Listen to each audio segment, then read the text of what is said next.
Assalamu alaikum ардактуу биздин каналдын көрүүчүлөрү, фермерлер, амансыздарбы? Кутмандуу күнүңүздөр менен. Бүгүн биз сиздерге чүй боорунан сатылып жаткан нак дыйкандын койлорун көрсөтүп беребиз. Анда эмесе назар салып карап туруңуздар. Нак дыйкандыкы дегенибиз ушул короосунда чарбачылык жүргүзүп аткан агабыз короосундагы бар коюну сатып атат. Жакшылап карап туруңуздар. Койроонун 60-70% уже төлдө бүтүп калган койлорунун жалпысынан 60 баш. Артка айдай бериңиз байке, кирип кетпесин кайт. 60 баш ургаачы кой. 60 баштын ичинен 35 башы туар кой, 25 башы мындай былтыркы, тагыраак айтканда мына көрдүңүздөр, ушундай ургаачы козулар байкелер. Анан 35 баш койдун 20 дайы төлдөп койгон уже. Төлдө электери да бар. Мисалы үчүн мына кой бооз, мына былтыркы ургаачы козулар мына мыналар. Мисалы мына койлор мына бооздор жүрөт. Мына кара козда былтыркы бул 25 баш дегендерибиз мына экөө көрдүңүздөрбү? Ушундай койлор. Айтор ушу байкебиз сатып атат. Кыскасы 25 башы мына бул мисалы көрдүңүздөр. Ары бери айдаганда көрүнө берет. Могу көптүн ичинен көрүнбөйт. Ары бери айдаганда жакшылары чыга берет. Анан 35 баштын ичинен төгөрөк 8 тиштери 2 чөп экен. Бирок ошо 35 баштын көпчүлүк бөлүгүнү 2-4 тиш, биринчи, экинчи тууттар түзөт экен байкелер, Ушул койлор сатылат. Пока ээси дүң баасыны коюп атат. Кыскасы мына козулуу койлордун козулар энеси менен бир комплект. Анан ушу туар койлор, анан мыналар, мына былтыркы ургаачылар да. Кыскасы бийил күздө ушуларды кочкорго коесуздар. Мыналар, тетигилер, бул артына келатат. Тетиги жакта, көрдүңүздөр. Кыскасы ушул койлор байкелер. 70% көрдүңүздөр, мына кызыл өңдүү койлор көрүнүп турат. Кара, буруй, анча-мынча кызгынтылдарында көрүп атасыздар, эми бирок дыйкандыкы дегеним ушул да. Мен арт жагына өтүп көрсөтөйүн.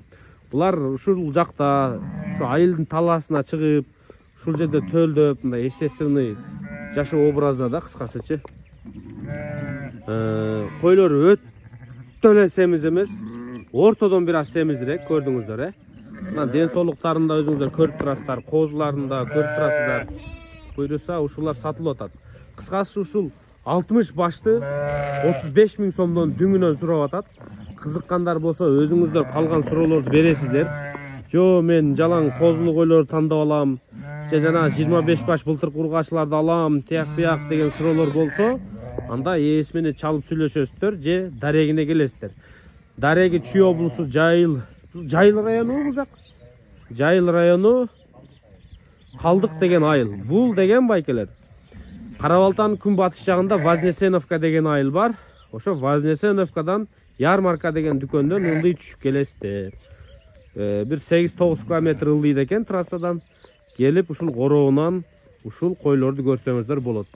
Так дарегин ээсине чаласыздар же WhatsApp'тан жазсаңыздар, местоположение таштаса, ушул жерден келип көрүп содалаша бересиздер. 60 баш. Мен дыйкандан кой алам, чарбачылык түзөм дегендер болсо, мына пожалуйста, Ушу киши мына бүгүнкү күндө сатыкка койду. Дыйкандын мээнетин барктайлы. Ушундай даяр алам, ушинтип кочкордон качырып, эттүү кылып, даяр уже почти туудуруп койгон. Ушундай козуларын сатпай чоңойтуп койгон короодон алам десеңиздер, анда келип көрө бериңиздер. Кыскасы мына. Могу былтыркы козулардын атасы эмне линия байке? Шарпей? Ошондо мына 25 баш ургач бир кочкордон, 25 баш ургачы бир кочкордон экен, линиясы Шарпей. Быйылкылар кайсы? Быйылкы мына кичинекей козулар жүрөт го, линия Фокс экен кыскасы. Кандай кочкордон качкандагы өзү көрсөтүп айтып атат, көрдүңүздөр. Кочкорлор бүт сары кочкорлор да турабы? Кара кочкор кочкон эмессиз. Бу кара койлордон кызыл туйбу, туубайбы? Кара койлордон кызыл туйт экен. Бу кара койлордун деле аталары возможно кызыл болсо керек, Только кызыл кошуп келесиз да. Только кызыл кошуп келем дейт, 5-6 жылда мо кара кой почти жоголуп кетет. Az эле процент. 5% түзүп калат да барган сайын. Неге дегенде могулардын атасы кызыл болсо, энесинен кара өң алса, буларга дагы кызыл кошулат. Ошондо дагы мейли кара туулсун, 2-3 поколение кара козулар, бирок ата тарабынан кызыл косула берген. Ошондо 5-6 жыл өткөндөн кийин баягы кызыл тууй турган вероятность гени да көбөйөт да. Кыскасы алсаңыздар боло берет экен, жалаң кызыл кочкор кошуп келемин дейт. Быйылкы козулардын кичинекейлердин атасы линиясы Фокс экен, но былтыркы 25 баштыкы Шарпей экен. Кыскасы көрдүңүздөр, Эгер ушуларды алып да кочкорум коем десеңиздер, ушу линиясыга расчет алыңыздар. Былтыркы ургач козулар дагы сулуу кочкор экен, козулар экен.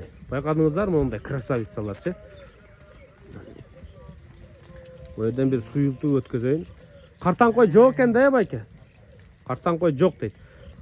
Төгөрөк 8 иштериңизден канча баш бар?